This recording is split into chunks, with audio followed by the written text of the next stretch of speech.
पिछले क्लास में 4 न्यूमेरिकल दिया गया था, उम्मीद करते हैं आप बनाए होंगे और बना भी होगा। आज उस न्यूमेरिकल पर कोई डिस्कशन नहीं हम करेंगे क्योंकि अभी कुछ थ्योरी बचा हुआ है, वो थ्योरी पूरा कर लें, फिर 2 क्वेश्चन छूटा हुआ है वो दे देंगे, तब एक बार सारा डिस्कस हम कर लेंगे, कल करेंगे इसको। देखिए यहाँ पिछले क्लास में हम लोग परासरण दाब समझ रहे थे, नोट करके लिखिए तो नीचे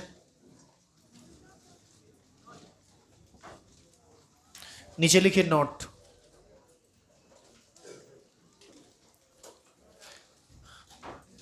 लिखिए परासरण दाब को, नीचे एरो दीजिए। अब लिखो परासरण दाब को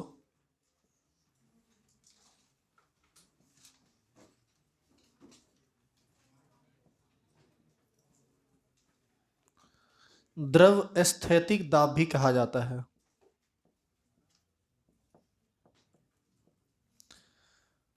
परासरण दाब को द्रव स्थैतिक दाब भी कहा जाता है।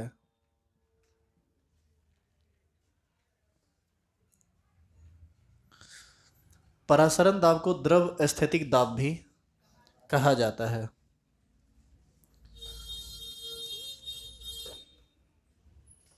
देखो इधर द्रव स्थैतिक दाब क्या होता है, पहले आप इसको समझिए।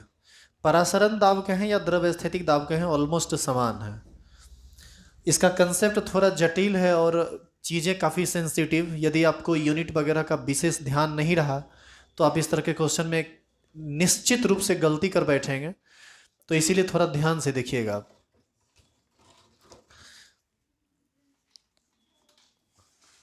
पहले स्टार लगाइए तो और लिखिए द्रव स्थैतिक दाब।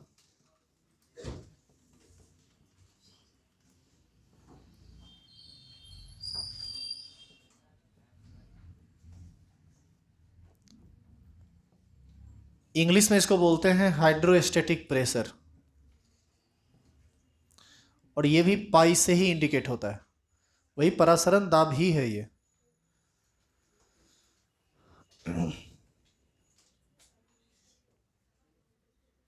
क्या हुआ, हंस रही है? गर्मी है? क्या हुआ?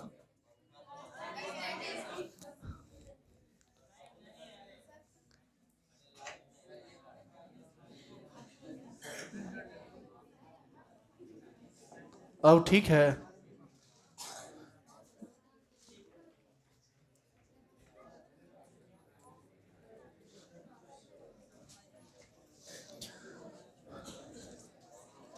नीचे एरो दीजिए और लिखिए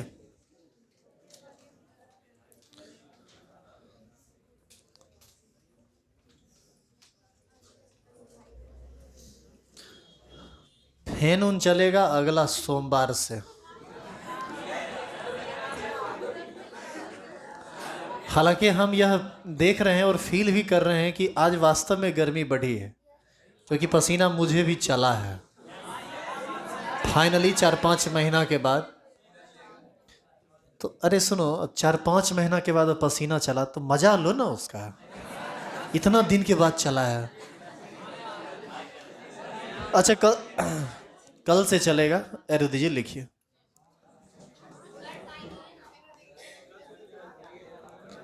एक्चुअल में कल से दिन अच्छा है। नीचे एरो दीजिए और लिखिए परासरण की घटना को रोकने के लिए, परासरण की घटना को रोकने के लिए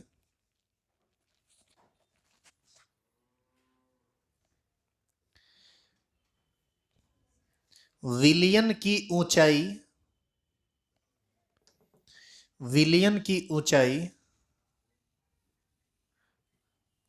के बढ़ने के कारण, विलयन की ऊंचाई के बढ़ने के कारण जो दाब उत्पन्न होता है, विलयन की ऊंचाई बढ़ने के कारण जो दाब उत्पन्न होता है उसे उसे द्रव स्थैतिक दाब या परासरण दाब कहते हैं। उसे द्रव स्थैतिक दाब या परासरण दाब कहते हैं।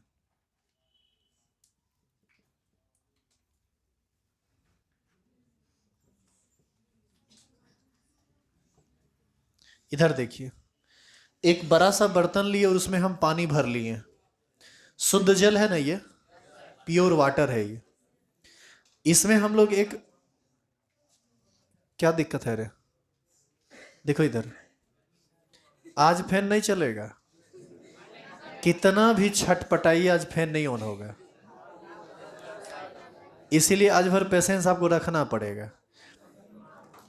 और गर्मी नहीं लगे इसके लिए पसीना वसीना पूछ लो, गर्मी नहीं लगेगा।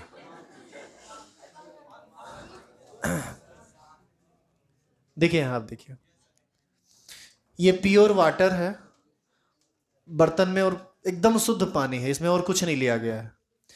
एक इस तरह का बर्तन आता है, देखिएगा समझिएगा इसको, हम बता रहे हैं ये बड़ा सेंसिटिव है, आप गलती कर बैठेंगे इसमें।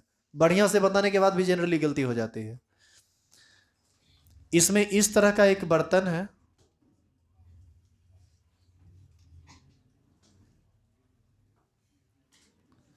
अच्छा बना लेते हैं हम भी।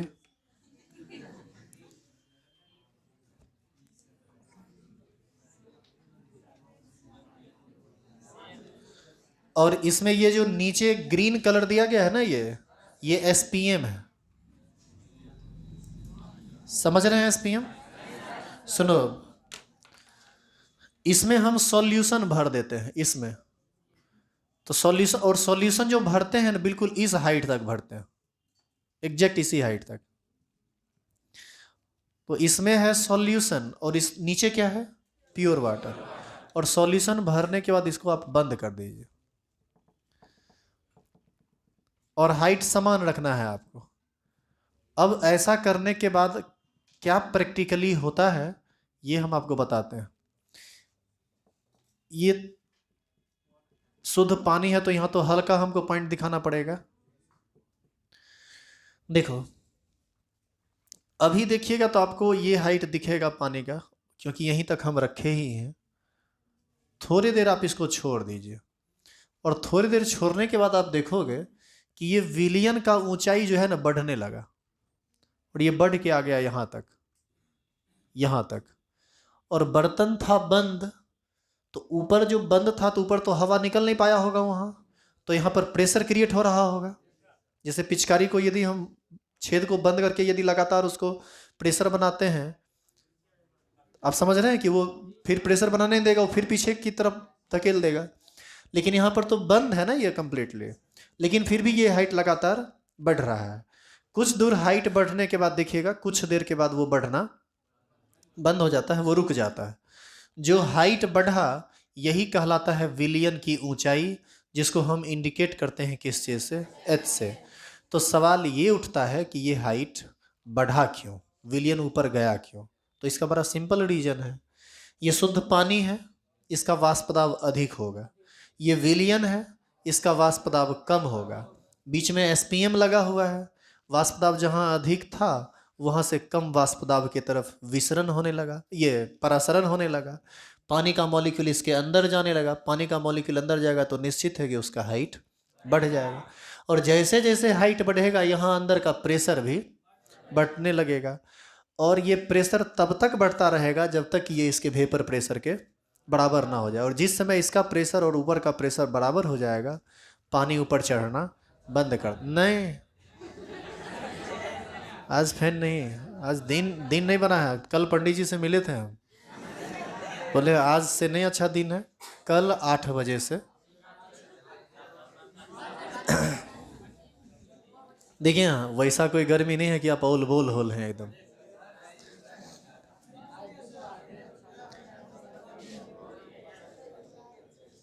देखो एक चीज सुन लो, हमको जितना पढ़ाना है उतना हम पढ़ाएंगे ही, उसके लिए हमको 9, साढ़े 9, पौने 10 बजे कोई मैटर नहीं करता, और हम पूरा छुट्टी में हैं। ऐसा भी नहीं है कि आगे 11th वाला बैच है कि हमको कोई घबराहट है। तुम जितना नौटंकी करोगे उतना तुमको देर होगा, और हम नेचुरल वे में पढ़ाएंगे। हम ऐसा भी नहीं कि खूब स्पीड में पढ़ा के ख़त्म कर देंगे। तो जो भी करना है तुम खूब हिस्सा करना है, करो, हम बैठते हैं। लेट तुम्ही को होगा। हाँ, हम तब मजबूर हो जाते हैं जब बाद में 11th का बैच रहता है। अभी तो 11th का बैच है नहीं, 11th का बैच बनेगा होली के बाद। तब तक तो तुम नौटंकी करोगे तो हम पूरा का पूरा ड्रामा करेंगे। हमको तो कोई टेंशन है ही नहीं, हम बड़ा रिलैक्स में तुम्हारे बैच को पढ़ाते हैं। तो देखिए कितना लेट आप करते हैं, वो आप ही को झेलना पड़ेगा। और जानते हो एक अच्छा बात, खाना पीना खा के हम आए। लड़का लोग हैं, पानी मंगा लेंगे तो यहीं बैठ के अपना पीते रहेंगे, पढ़ाते रहेंगे। देखो इधर सुनो।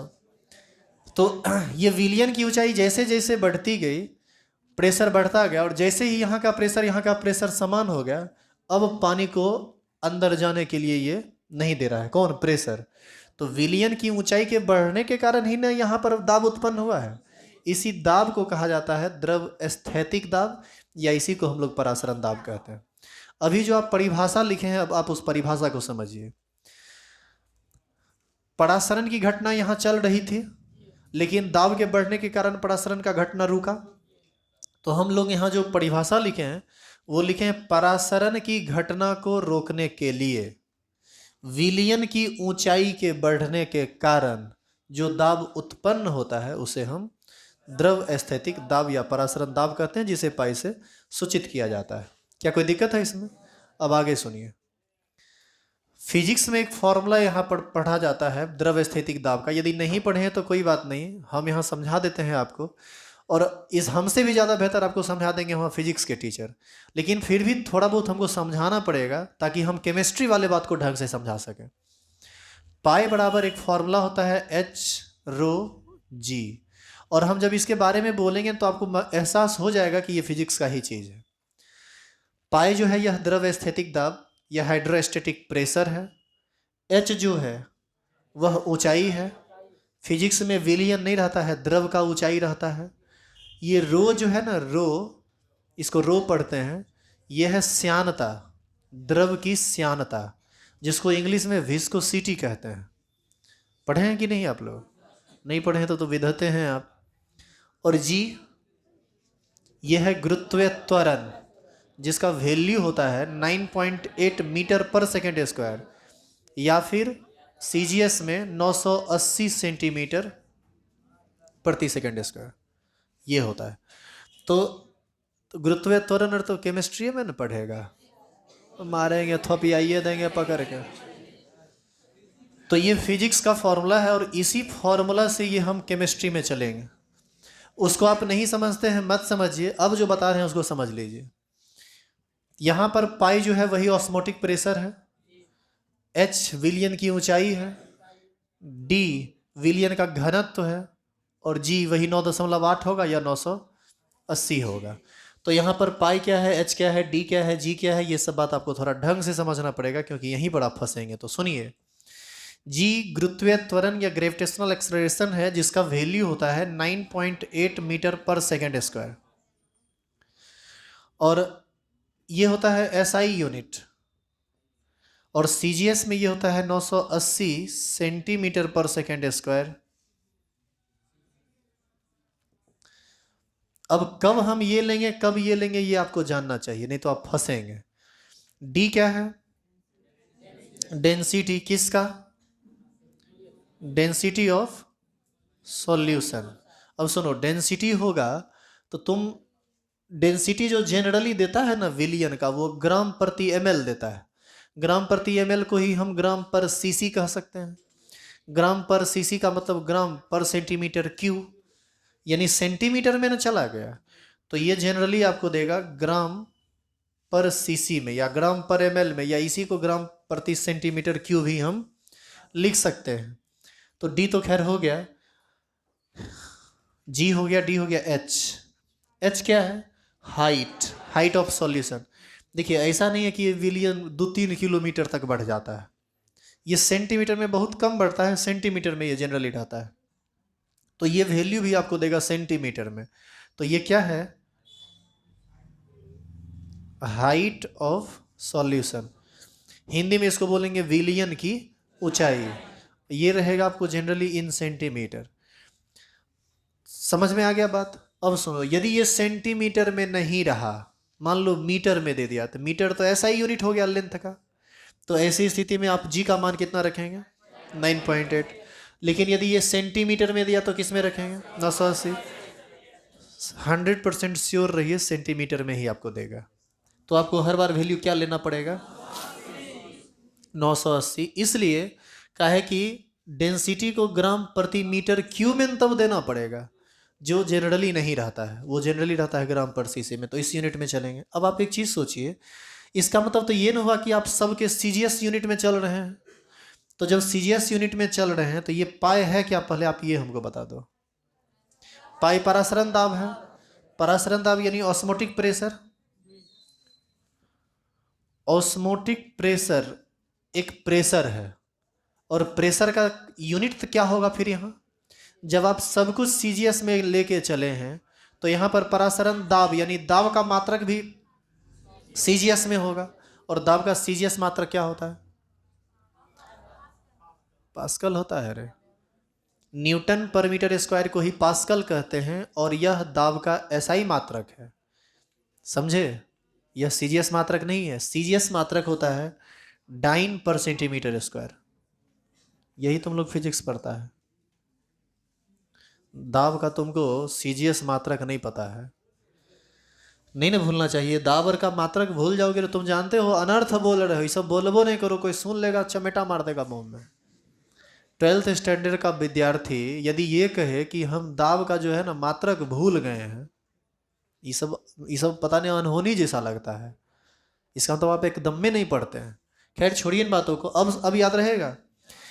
तो पाई का ये सीजीएस यूनिट है डाइन पर सेंटीमीटर स्क्वायर, यानी इस सब ये मात्रक में यदि आप रखेंगे तो ऑस्मोटिक प्रेशर आपको आएगा किस मात्रक में? डाइन पर सेंटीमीटर स्क्वायर में। अब आप एक चीज गौर कीजिए, पाई बराबर सी आर्टिकल पढ़े थे, वहां भी पाई ऑस्मोटिक प्रेशर था, लेकिन वह ऑस्मोटिक प्रेशर एटीएम में था। यानी इस पाई में और इस पाई में अंतर है। वहां पर पाई जो है वह डाइन पर सेंटीमीटर स्क्वायर में निकलेगा, और यहाँ पर पाई एटीएम में निकलेगा। इस वजह से देखो, पाई बराबर सीआरटी होता है, पाई बराबर एचडीजी होता है। तो दोनों तरफ जब पाई ये है तो एलएचएस बराबर है तो आरएचएस बराबर हो जाता। लेकिन हम इसको बराबर नहीं कर सकते। काहे नहीं कर सकते?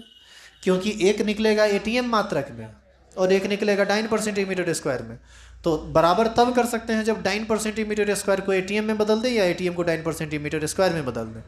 तो आपको ये सब यूनिट कन्वर्ट आना चाहिए। एक मात्रक से दूसरे मात्रक में आप कैसे जाएंगे यह आना चाहिए, तभी आप काम कर पाएंगे, अन्यथा काम नहीं कर पाएंगे। तो आप एक काम कीजिए, फ़ोटो उतार लीजिए, फिजिक्स वाला फॉर्मूला उतार लीजिए, ये केमिस्ट्री वाला है और इसकी आपको ज़्यादा ज़रूरत है, उसको समझे नहीं समझे छोड़िए उस बात को, ये सब उतार लीजिए। और अब हम आपको बताते हैं कि आप एक प्रेशर के मात्रक से दूसरे प्रेशर के मात्रक में कैसे जाएंगे।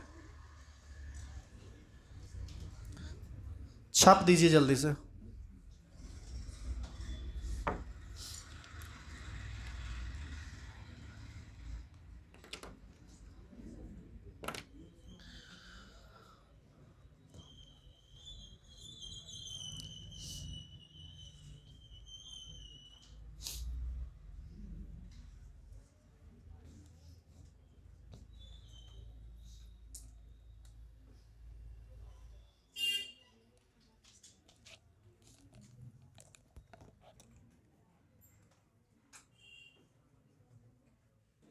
लिख ली यहां तक? देखो, दाब के मात्रक के बारे में थोड़ा जानो और उसका एक दूसरे के साथ रिलेशन भी जानो, जो बहुत ज़्यादा ज़रूरी है आपके लिए। और साथ साथ लिखेंगे इसको, ये अलग से नोट करके आप अपना लिख लीजिए, मतलब वहीं पर, ऐसा नहीं कि। सुनिए, एटीएम दाब का मात्रक है और केमिस्ट्री में सबसे ज़्यादा ज़रूरत दाब के मात्रक का जो जरूरत पड़ता है वो एटीएम का पड़ता है। एक एटीएम बराबर होता है 1.01 इंटू 10⁵ पास्कल। पास्कल या इसी को न्यूटन पर मीटर स्क्वायर भी ना कहते हैं।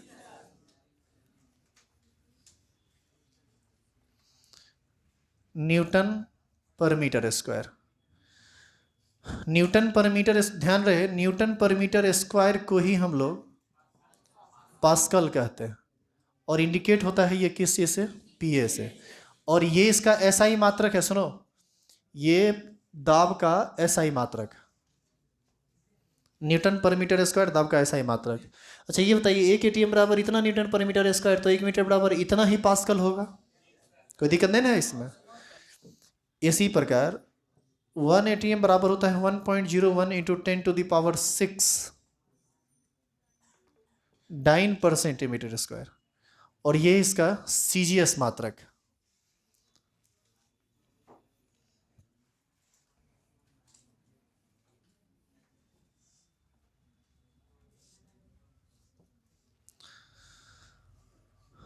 लेकिन दाब का कुछ और भी मात्रक होता है जो आपको जानना चाहिए, जैसे 1 एटीएम बराबर होता है 76 centimetre of Hg. Centimetre of Hg भी दाब का मात्रक है, और 1 एटीएम बराबर इतना होता है। 1 एटीएम बराबर, इसी को एमएम में बदलेंगे तो 760 एमएम ऑफ एचजी आ जाएगा। याद कीजिए कल इस मात्रक का हम थोड़ा यूज भी किए थे। तुम एक चीज गौर करो, लेफ्ट साइड हर बार 1 एटीएम लिख रहे हैं, तो तुम किसी भी यूनिट से किसी भी यूनिट में जा सकते हो। जैसे देखो 1 एटीएम बराबर इतना, 1 एटीएम बराबर इतना, इसका मतलब 760 एमएम ऑफ एच जी बराबर 1.01 इंटू 10⁵ पास्कल होगा। नहीं पता चला ये एक रिलेशन? तो इस रिलेशन से किसी भी वैल्यू को किसी में कन्वर्ट कर सकते हो। 1 एटीएम बराबर 760, सुनो इसी को ना एमएम ऑफ एच जी को ही टॉ पढ़ा जाता है, लिखते हैं TORR टॉर, लेकिन पढ़ा जाता है टॉ। तो एमएम ऑफ एच जी कहें या टॉ कहें, बात बराबर है। और 1 एटीएम बराबर होता है 1.013 बार। बार और एटीएम यूनिट दोनों आपस में लगभग समान होता है, हल्का सा अंतर होता है, जो अंतर है वो लिख दिया गया। अब ये सारे यूनिट्स को देखकर आप एक यूनिट से दूसरे यूनिट में आसानी से जा सकते हैं, और हर यूनिट की आपको जरूरत पड़ेगी, और ये कन्वर्जन आपको आना चाहिए, अन्यथा आप नहीं पढ़ पाएंगे, न्यूमेरिकल वगैरह नहीं बन पाएगा। और ध्यान रहे पाई बराबर CRT में पाई एटीएम में है, पाई बराबर HDG में पाई डाइन पर सेंटीमीटर स्क्वायर में है। क्वेश्चन बनाते वक्त इस बात का विशेष ध्यान रखेंगे, क्वेश्चन नंबर 71 इसी कंसेप्ट पर आधारित। कल 2 क्वेश्चन छोड़ा गया था ना, इसी कंसेप्ट पर आधारित। यदि आप यहां तक लिख लिए हैं तो अगला हेडिंग डालेंगे समपरासरी विलयन। अच्छा लिखिए,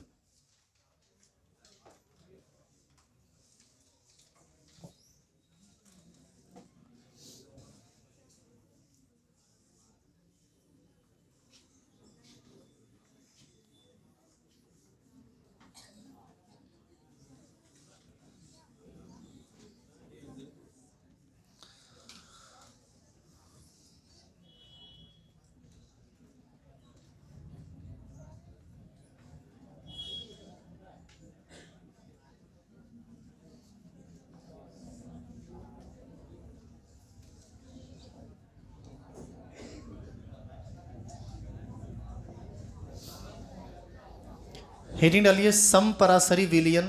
इंग्लिश में इसी को कहते हैं आइसोटोनिक सॉल्यूशन। परासरी है, ये रॉ है।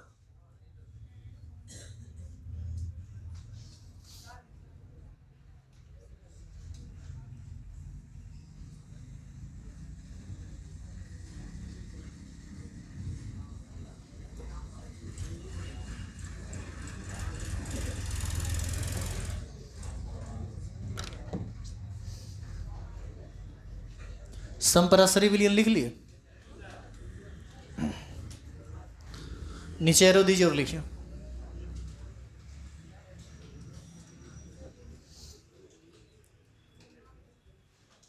लिखेंगे 2 या 2 से अधिक विलयन,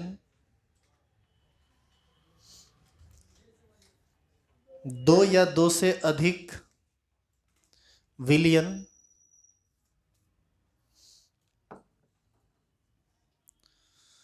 दो या दो से अधिक विलयन जिसके परासरण दाब का मान 2 या 2 से अधिक विलयन जिसके परासरण दाब का मान आपस में दो या दो से अधिक विलयन जिसके परासरण दाब का मान आपस में बराबर होता है, आपस में बराबर होता है, उसे समपरासरी विलयन, उसे समपरासरी विलयन कहते हैं, उसे समपरासरी विलयन कहते हैं। फिगर ड्रॉ कीजिए जो ड्रॉ किया जा रहा है।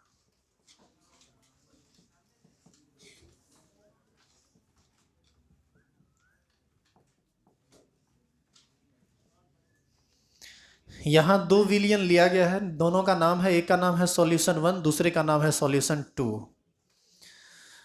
पहले विलयन का परासरण दाब पाई 1 है, दूसरे विलयन का परासरण दाब पाई 2। पहले विलयन का सांद्रण C1 है, दूसरे विलयन का C2। तीसरे विलयन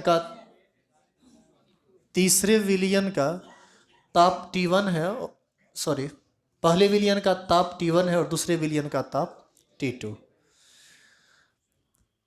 यदि हम इस दोनों विलयन को चाहते हैं कि यह दोनों एक दूसरे का समपरासरी हो जाए, तो इसके लिए क्या होना चाहिए? परासरण दाब बराबर होना चाहिए, यानी पाई 1 बराबर होना चाहिए किसके? पाई 2 के। तो हम यहां पर ये लिख सकते हैं, for isotonic solution pi 1 is equal to pi 2। ऐसा लिख सकते हैं कि नहीं? लिखिए।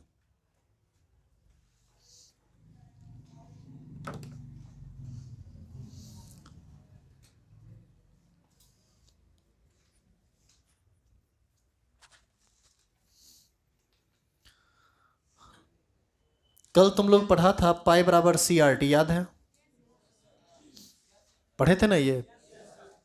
तो पाई की जगह लिख सकते हैं CRT बराबर, यहां भी तो पाई ही है तो यहां भी लिख सकते हैं CRT, लेकिन एक अंतर है, यहां पर C1 T1 करना पड़ेगा और यहां पर C2 T2 करना पड़ेगा। लेकिन R में आप R1 R2 नहीं कर सकते हैं।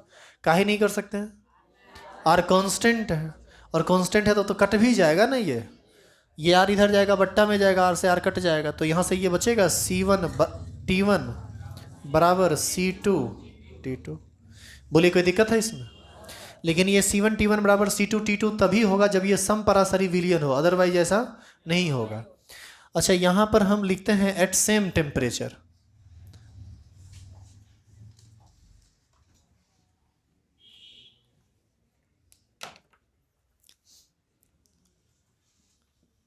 At same temperature. अच्छा जरा बताओ, सेम टेम्परेचर का क्या मतलब समझे तुम? T1 बराबर T2, तो T1 बराबर T2 हो जाएगा तो T1 T2 भी कट जाएगा ना, तो बचेगा क्या? C1 बराबर C2। एक बात स्पष्ट हो गया कि समपरासरी विलयन का सांद्रण भी आपस में बराबर होगा यदि टेम्परेचर समान हो तो। क्या कोई दिक्कत है इसमें? और सांद्रण के बदले आप लिख सकते हैं N1/V1 बराबर हो जाएगा N2/V2। तो कल बताए थे ना रे, कौन चीज आवाज कर रहा है? N के बदले क्या लिख सकते हैं? W1/M1, W/M लिख सकते हैं। तो N के बदले लिख सकते हैं W/M, तो ये हो जाएगा W1/M1V1 बराबर हो जाएगा W2/M2V2। क्योंकि तुम जानते हो कि N बराबर होता है W/M, वेट बटा molecular weight. But this formula is only valid for isotonic solution at same temperature. इस फॉर्मूला का यूज आप तभी कर सकते हैं जब विलयन आपस में समपरासरी हो और ताप बराबर हो। यदि क्वेश्चन में ताप का चर्चा नहीं किया हो तो आप समझ लेंगे कि ताप बराबर है। क्वेश्चन में यदि ताप का चर्चा नहीं हुआ हो तो समझ लेंगे ताप क्या है? बराबर। इसी पर आपको बनेगा क्वेश्चन नंबर 72। कल आप याद कीजिए, दो क्वेश्चन बीच में गायब था ना, एक था क्वेश्चन नंबर 71 और दूसरा था क्वेश्चन नंबर 72। इस फॉर्मूला से बनेगा 72 और पाई बराबर एच डी जी और पाई बराबर सी आर टी दोनों की मदद से बनेगा क्वेश्चन नंबर 71। तो ये आपका होमवर्क है, लेकिन अभी एक छोटा सा टॉपिक बचा हुआ है, पर इसको खत्म करेंगे।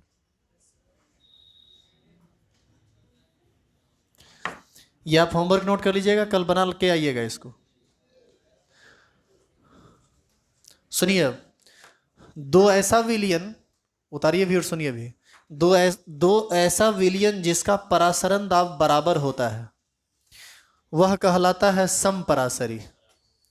लेकिन ऐसा ऐसा यदि हो कि दोनों विलियन में परासरण दाब बराबर ना हो, तब एक का परासरण दाब अधिक होगा और एक का परासरण दाब कम होगा। जिसका परासरण दाब अधिक होता है वो कहलाता है अति परासरी विलियन, और जिसका परासरण दाब कम होता है वह कहलाता है अर्ध परासरी विलियन। तो आपको अब एक नया टॉपिक मिल गया पढ़ने के लिए, अर्ध परासरी और अति परासरी, हाइपोटोनिक एंड हाइपरटोनिक। तो इसको हम एक एक करके डिफाइन करेंगे, बस इतना ही है। यहाँ तक यदि आप पढ़ लेते हैं तो पूरा 70% इस चैप्टर का पार्ट समाप्त हो जाएगा। कल से एबनॉर्मल कोलिगेटिव प्रॉपर्टी स्टार्ट हो जाएगा। कल 6 को क्वेश्चन डिस्कस करने में हमको 10 मिनट से ज़्यादा का समय नहीं लगेगा। तो हम आगे का टॉपिक कल स्टार्ट करेंगे, लेकिन अभी पहले ये लिखिए इसको। पहले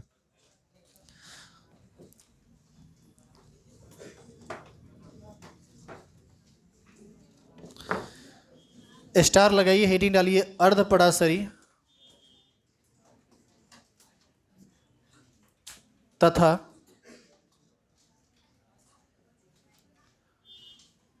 अति परासरी विलियन।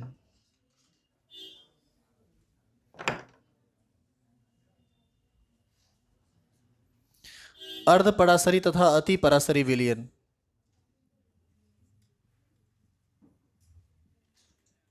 Hypotonic and hypertonic solution.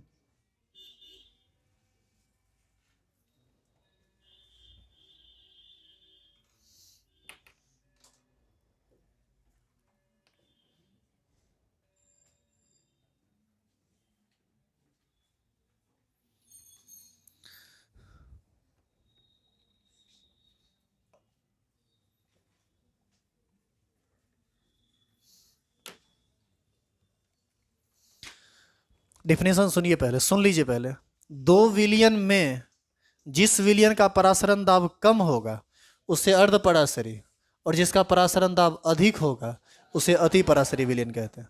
Arrow दीजिए, लिखिए एक ही साथ दोनों का डेफिनेशन। दो विलियन में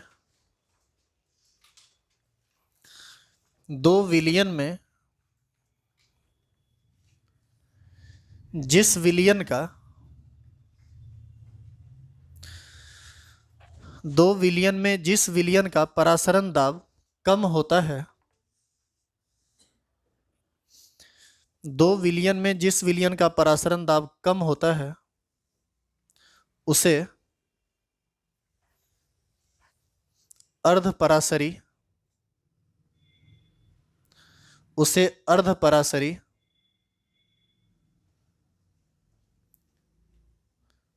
विलियन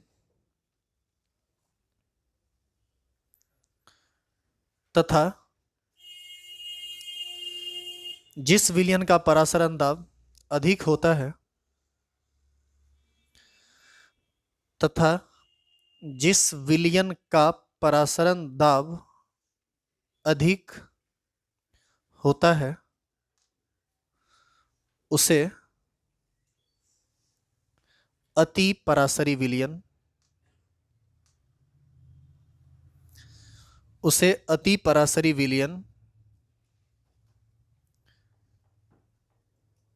कहते हैं। उसे अति परासरी विलियन कहते हैं।